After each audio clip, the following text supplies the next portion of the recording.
하루의 말씀, 오늘은 마태복음 20장 29절에서 34절 말씀 가지고 함께 나눕니다. 성경 공독합니다. 그들이 여리고를 떠날 때 큰 무리가 예수를 따라왔다. 그런데 눈먼 사람 둘이 길가에 앉아 있다가 예수께서 지나가신다는 말을 듣고 큰 소리로 외쳤다. 다윗의 자손이신 주님, 우리를 불쌍히 여겨 주십시오. 무리가 조용히 하라고 꾸짖었으나 그들은 더욱 큰 소리로 외쳤다. 다윗의 자손이신 주님, 우리를 불쌍히 여겨 주십시오. 예수께서 걸음을 멈추시고 그들을 불러서 말씀하셨다. 너희 소원이 무엇이냐?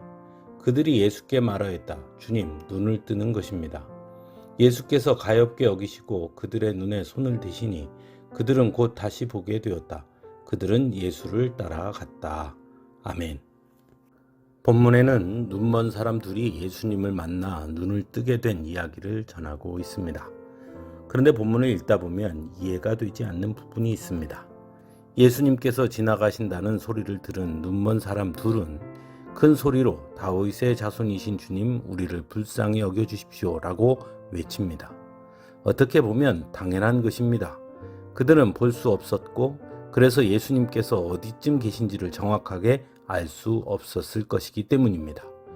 그래서 큰 소리로 외칠 수밖에 없었습니다. 또한 예수님께서 많은 병자들을 치유해 주셨다는 소문을 들었기에 눈먼 사람 입장에서는 예수님이 지나가실 때 예수님을 부르는 것은 당연한 일입니다. 이때가 아니면 자신들의 힘으로 예수님을 찾아갈 수도 없고 또한 언제 또 예수님이 자신들이 있는 곳에 지나가실지 알 수 없으니 아마도 온 힘을 다해서 외쳤을 것입니다. 그런데 문제는 그들을 대하는 사람들의 모습입니다. 그들이 눈먼 사람이라는 것을 알았고 왜 그들이 그렇게 큰 소리로 예수님을 부르는지 충분히 알 수 있었음에도 불구하고 오히려 예수님을 향해 외치는 자들에게 조용히 하라고 꾸짖기 때문입니다. 왜 그들은 그런 모습을 보이는 것일까요? 먼저는 공감 능력이 떨어졌기 때문일 것입니다.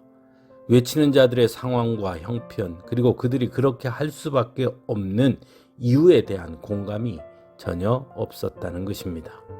공감 능력이 없기 때문에 철저하게 자신들의 입장에서만 이해하려고 했고, 그래서 예수님과 자신들 사이에 눈먼 사람들의 외침은 그저 방해물에 불과하다고 여겼다는 것입니다.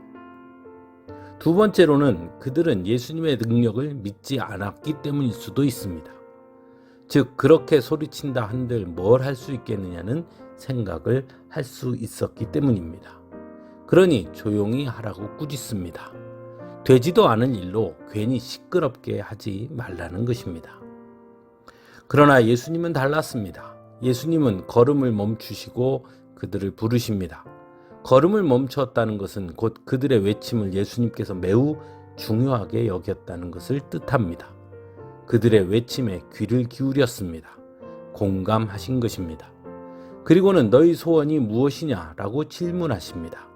이 모습에도 예수님의 사랑과 공감이 나타납니다.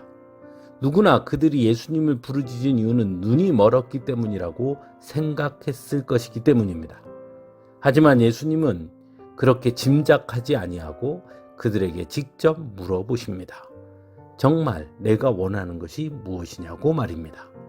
그리고 그들은 주님, 눈을 뜨는 것입니다 라고 말했고 예수님은 그들의 눈에 손을 대어 그들로 하여금 보게 하셨습니다. 이처럼 오늘 말씀은 우리가 우리의 이웃들을 대함에 있어 어떤 모습으로 대해야 하는가를 깨닫게 됩니다. 또한 예수님께서 우리를 어떤 모습으로 대하는지 다시금 생각해 보게 됩니다. 믿음이 없이는 아무것도 아니라는 성경의 말씀이 무엇을 의미하는지도 다시금 깨닫게 합니다. 진정으로 이웃을 사랑한다면 이웃의 아픔과 고통에 공감할 수 있어야 합니다. 그리고 그들을 위해 함께 기도할 수 있어야 합니다. 그들의 외침에 귀를 기울이고 우리 하나님께 그 문제를 가지고 가면 하나님께서 해결해 주실 것이라는 믿음을 가지고 그들과 함께 기도할 수 있어야 하는 것입니다. 한 주간의 찬양으로 함께 기도 은혜 나누겠습니다.